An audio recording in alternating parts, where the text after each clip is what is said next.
In 1992, the ICC World Cup was the event of the year for Pakistan. The team was training under Imran Khan's leadership. Obviously, there was a lot of pressure to play on fast pitches in Australia and New Zealand, but this was not the only pressure. The media was also criticizing the training process. Although Pakistan had discovered 3 great fast bowlers for fast pitches, they were Waqar Younus, Waseem AKram, and Aqib Javed. Imran Khan, the most experienced fast bowler, was also there to lead the team. The media was also criticizing playing series against a weaker team like Sri Lanka. At that time, Waqar Younus was the fastest bowler in the world. He was, in a real sense, fast and furious. Batsmen feared facing Waqar's furious attack. He was the hope of Pakistan for the World Cup, but at the last moment, he was dropped. Why? Let's know by a senior sports editor. Actually, Waqar got back to stressing before the first match. He lost his fitness. Team management tried its best to revive his fitness, but when there seemed no hope, Younus had to return home. The second shock for the team was Saeed Anwar, who became unfit before the World Cup started. He was to drop from the team also. The World Cup started.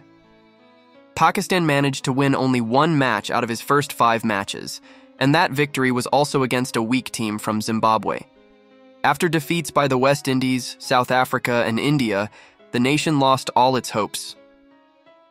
Pakistan's last hope was a match against Australia, and Pakistan defeated the defending champions. Australia disappointed fans, but Pakistan once again raised their hopes. Imran Khan's persistent resolve to win surprised the people, and this surprise was justified under the circumstances. Pakistan needed a strange chemistry to reach the semi-finals. The situation was half in Pakistan's hands and half in the hands of other teams. Just think and wonder how far Pakistan's chances were. Pakistan's only chance was that it beat unbeaten New Zealand in its last pool match, and Australia had to defeat the in-form West Indies. But a miracle made this impossible possible. Pakistan defeated a strong New Zealand team easily, and Australia won over the West Indies by 57 runs. So Pakistan reached the semi-finals miraculously. But the semi-finals victory was an out-of-this-world feat for Pakistan. New Zealand's captain, Martin Crowe, was the best player of the World Cup. He put up a good fight. But in this match, young Inzamam's legendary innings proved fatal to New Zealand, and this was a memorable inning. Now Pakistan was in the final, where it had to play England. England was the favorite because it wrapped up Pakistan's innings for just 74 runs in the pool match. Pakistan was playing in the World Cup final for the first time, and England was a third-time finalist.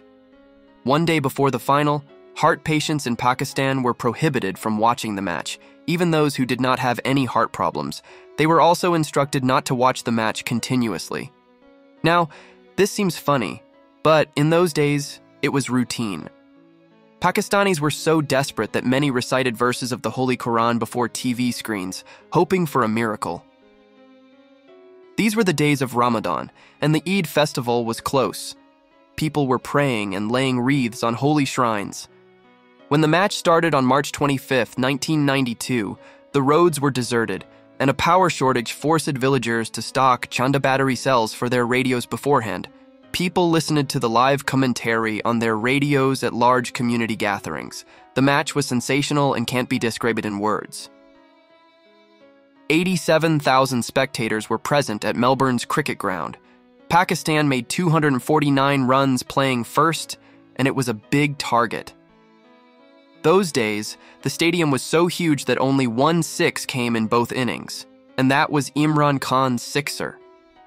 The England team was capable of achieving this huge target, but Waseem AKram's devastating bowling forced England to go on the back foot. The moment Imran balled the second delivery of the 50th over and Ramiz caught the last English batsman, the stadium resounded with national songs of Pakistan. Pakistan became the world champion. There were the last days of Ramadan, and Aftar time was near. This was Eid before Eid for Pakistanis. It was raining in Lahore, but people came out on Mall Road barefooted on one side. British fans were crying, while in Pakistan, people were dancing. Imran Khan was happy, but her mother's memories made him sad too. On April 1st, the winning team arrived, and there were flowers all over the roads from the airport to Data Darbar. People were raising slogans. Teri on Mary on Imran Khan.